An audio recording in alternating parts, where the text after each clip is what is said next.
sejahtera buat kita semua.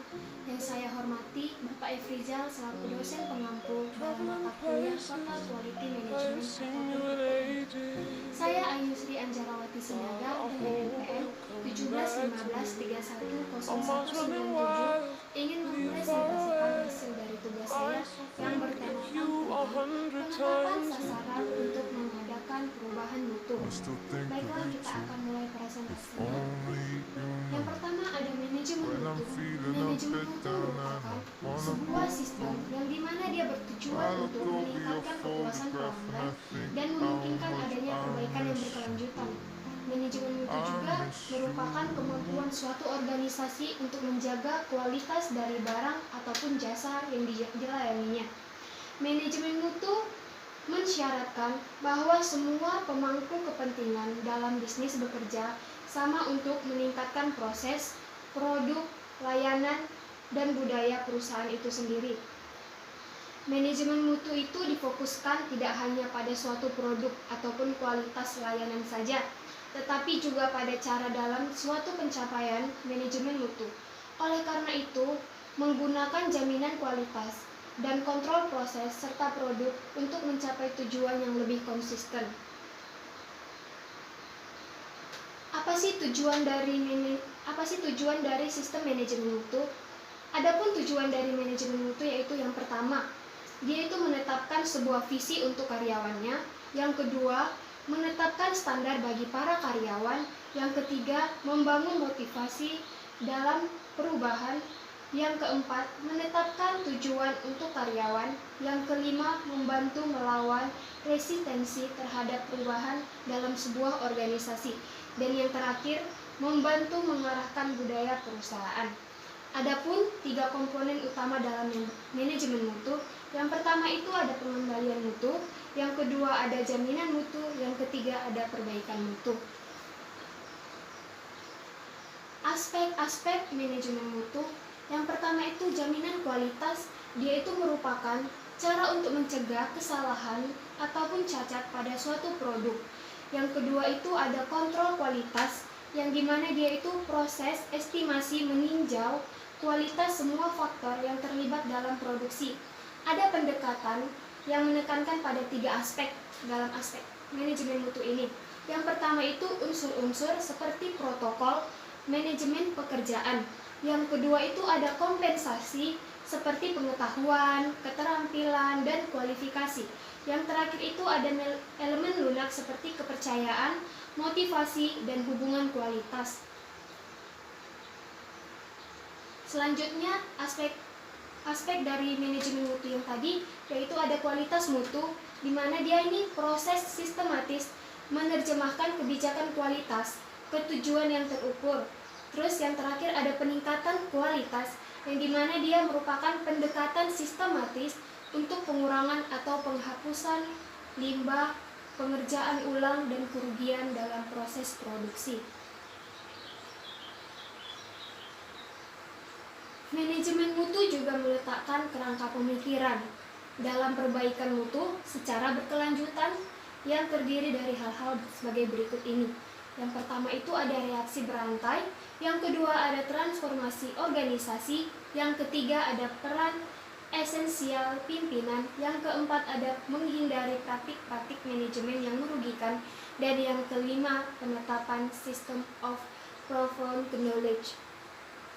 Manajemen mutu dapat memberikan fokus pada pendidikan masyarakat serta membentuk infrastruktur yang fleksibel dan dapat memberikan respon yang cepat terhadap suatu perubahan.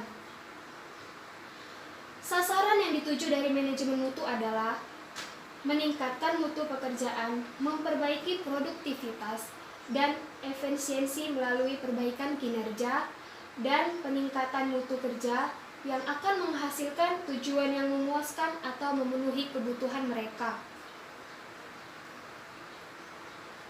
Adapun 7 prinsip dalam manajemen mutu.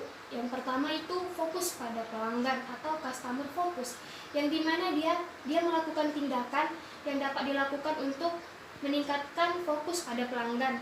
Yang pertama itu dia ada identifikasi pelanggan, yang kedua pahami kebutuhan dan harapan tiap pelanggan. Yang ketiga ada kaitkan sasaran organisasi.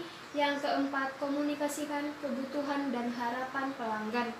Yang kedua itu ada kepemimpinan atau leadership, yang dimana tindakan yang dapat dilakukan untuk meningkatkan kepemimpinan itu sebagai berikut. Yang pertama itu komunikasi misi. Yang kedua, ciptakan dan pertahankan nilai bersama. Yang ketiga itu terapkan budaya kepercayaan dan integritas. Yang keempat, dorongan komitmen menyeluruh terhadap mutu. Yang ketiga itu ada perlibatan orang atau engagement of people.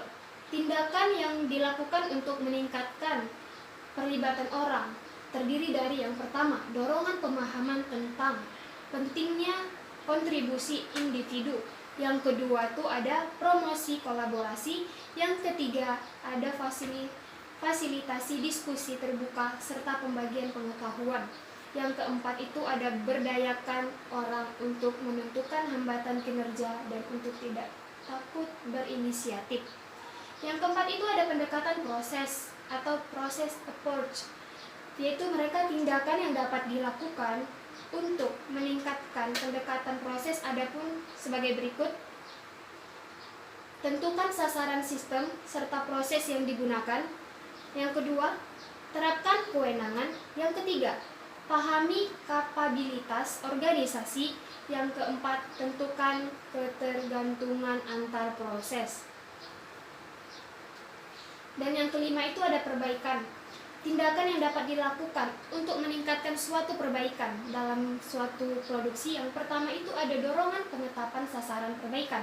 Yang kedua, didik dan latih orang pada semua tingkatan tentang cara penerapan alat.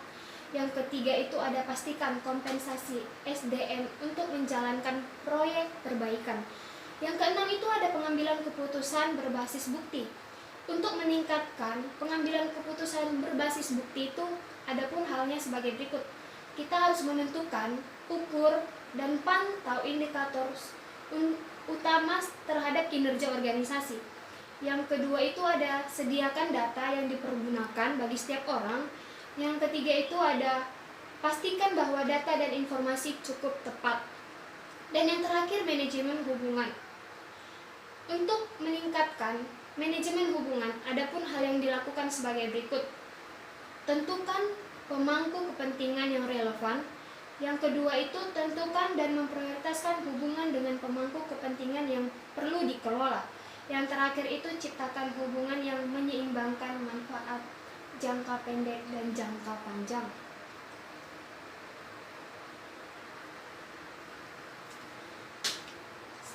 Baiklah, kita akan masuk ke penetapan sasaran mutu. Sasaran mutu adalah goal atau target dari suatu organisasi dalam melakukan suatu proses yang ingin dicapai dalam jangka waktu tertentu. Sasaran mutu juga metode yang digunakan oleh perusahaan untuk menetapkan fokus, mengejar target yang berasal dari pedoman mutu hingga rencana atau pencapaiannya. Organisasi harus menetapkan sasaran mutu. Pada fungsinya, tingkat dan proses diperlukan untuk sistem manajemen mutu. Adapun sasaran mutu yang harus dilakukan yang pertama, konsisten dengan kebijakan mutu, dapat diukur, memperhitungkan persyaratan yang berlaku, relevan untuk kesesuaian produk dan jasa, harus dipantau, harus dikomunikasikan, diperbaharui sesuai kebutuhan.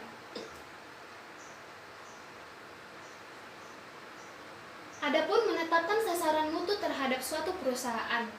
Pada umumnya, perusahaan sudah memiliki target yang bisa dibuat dalam bentuk target departemen. Misalnya target penjualan, target kecepatan pengiriman, target